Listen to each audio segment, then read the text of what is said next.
tudo isso vai introjetando na pessoa que chega uma hora que muitos não conseguem, se não tem uma base, né? Exato. Não conseguem sair disso aí. Aí se não são o melhor, então não servem. Então se não conseguiram uma posição que só uma pessoa poderia conseguir, então estão fadados ao fracasso, e isso complica muito.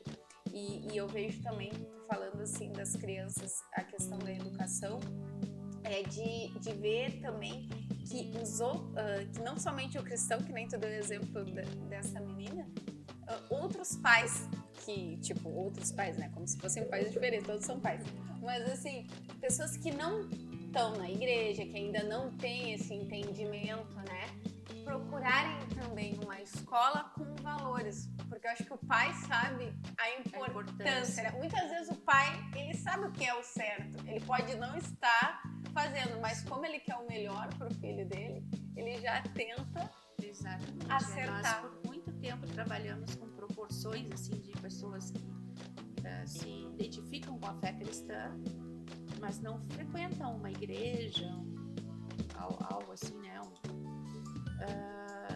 Então essa proporção sempre foi a maioria, né? Que as pessoas vêm e querem resgatar esses valores que os nossos avós, né, nos ensinavam, né?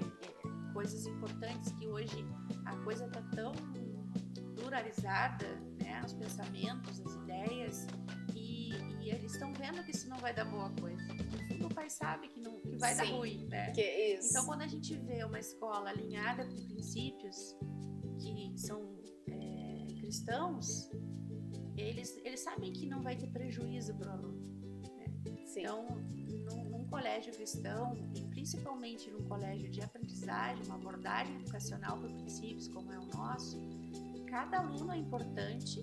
Nós tratamos a individualidade, né? Não se coletiviza assim, as coisas, porque eles não são iguais, a necessidade de um não é a do outro, e a gente vai entrando na questão de princípios, que nós trabalhamos com 7 princípios, dentro dessa metodologia, trabalhando com eles essas questões. Não adianta eu saber ser o número 1 em matemática, né?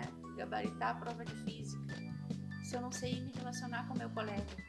Eu não vou ser um bom gerente, porque eu vou massacrar os outros. Sim. Eu não vou ser um empreendedor que ninguém vai me aturar, né? Sim. Então, assim, as relações, elas também fazem parte de um aprendizado. A sociedade, na nossa escola, as crianças, né, a gente passa para eles, para que a gente tem que estudar?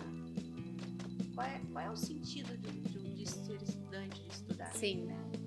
Então, assim, o propósito da vida, da nossa vida, tem que ser servir ao outro.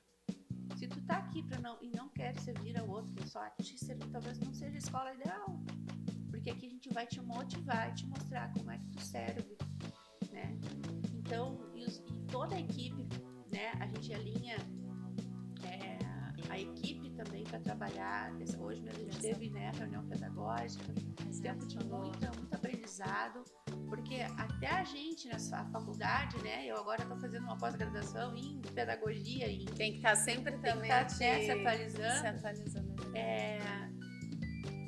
A própria faculdade, ela não te forma um professor assim, ela tem uma ideologia por trás, né, do ensino, principalmente a faculdade de educação.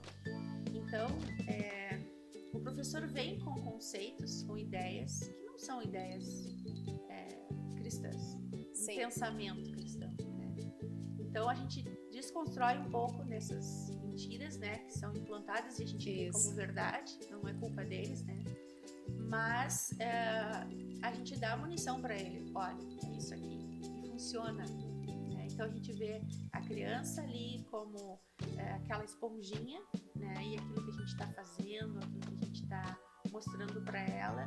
Na prática, nós ensinamos, por exemplo, o princípio da semeadura e colheita, né? Que é um princípio, né? Porque tu plantar, tu vai colher, não adianta tu querer achar que não, porque quer, né? Sim, com então, isso se aplica na forma que eu lido com meus colegas na hora de uma educação física, do futebol, né? Aí o professor avisou, vou aplicar o semeadura e colheita aí, né? Porque botar plantando um pontapé, um chute, um empurrão, né? O que tu vai colher, né? Então, a gente, no dia a dia, essa prática... De uma forma ela leve vai, também, né? exatamente. Porque às vezes, eu lembro que na época que eu estudei, a gente tinha aula de religião, né?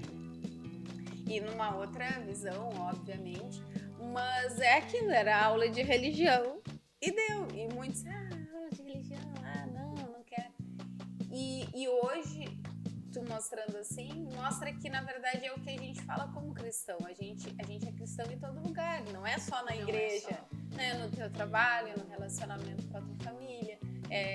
Enfim, em todo tempo tu é igreja, né? Tu é um exemplo. E tu tem que agir como tal, né? Nas ações e reações, né? E isso, eu tenho certeza, se a pessoa tem a base desde pequeno, ela tem outra situação do que depois que tu, né, já tem os teus vícios, já teve teus costumes, tu desconstruir tudo, né? Deus faz tudo novo, mas é muito mais difícil do que se tu tem a oportunidade de já desde pequeno poder ter essa... E é um entendimento, assim, eu vejo que a gente no dia a dia, né, não é uma coisa fácil. Educar não é fácil, Sim, né? Com certeza. Mas no dia a dia, olha, uma criança, ela passa com a gente, né, lá na nossa escola que tem uma carga horária um pouquinho maior, 200 horas, 200 dias letivos. São 900 horas, se não me engano, ali calculando o coordenador. É tempo, são 30 horas semanais. É muito tempo. E o que estão fazendo com as crianças? Sim. Então aí eu te respondendo a pergunta lá do início, o que eu tenho que me atentar, tá? Se eu estou numa escola, não tenho como colocar no colégio de excelência, digamos, né? Não dá, não moro aqui, ou não achei. É importante saber o que estão ensinando para os filhos. É importante saber o que está sendo ensinado, porque às vezes a gente terceiriza essa parte da educação, não, a educação é, né? Aí quando aparece alguma coisa e tal, assim, a mãe vai lá e reclama. Mas isso deve ser, e isso é um dever, a gente entende, e faz reuniões no início do ano com os pais, para que os pais entendam que o dever de educar não é da escola, não é do governo, é da família. Então a gente chama a família para essa responsabilidade. Na nossa escola tem uma cerimônia de comissionamento, onde os pais, junto com os filhos, fazem uma oração, né, simbolizando ali que eles passam essa legalidade, essa autoridade para os professores no que tange à educação dos seus filhos. Porque a criança tem que entender que esses princípios de autoridade, né? O professor é uma autoridade. Hoje o professor é uma figura um pouco desgastada numa sala de aula, né? Ele é refém muitas vezes dos seus alunos. E muitas vezes até os pais querem impor, né? Que tipo, né? Não tem esse respeito, né? Tô pagando, tem que aguentar. Eu não sei, o meu filho fez isso, mas é. Então, às vezes parece um pouco, não é autoritário até, mas não se tem mais essa noção de autoridade. As autoridades hoje se fala de um governador, de um prefeito, como se estivesse falando de qualquer pessoa. Né? As pessoas não têm mais esse respeito, né? E nas redes sociais ainda muito mais, que agora todo mundo ganha, fala o que né? quer, Fala o né? que quer. Então, assim, nessa cerimônia a gente começa ali, né? Tanto para os pais entenderem que é dever deles acompanhar o tema, acompanhar o andamento, revisar cadernos, tudo a gente vai falando, né? Porque a criança também se sente valorizada quando é cobrada. Isso. Né? Se o pai não dá Cuidada, bola, não, né? Ela não sente que aquilo não tem valor. Então a gente tenta nesse contexto organizar as coisas, né? Vamos mostrar para essa criança que tem pessoas que a amam e que cuidam dela, que se importam com ela, né? E aí então a gente vai colocando no dia a dia, né? Aquela água mole em pedra dura, né? E vai formando um caráter, né? Que é bem neste período aí que as coisas estão acontecendo. Então nós formamos crianças, nós estamos formando hoje, a nossa coordenadora Ingrid falou, nós estamos formando os futuros médicos, os futuros governadores, prefeitos, quem sabe até presidente, né? Os doutores, os advogados. Que tipo de aluno?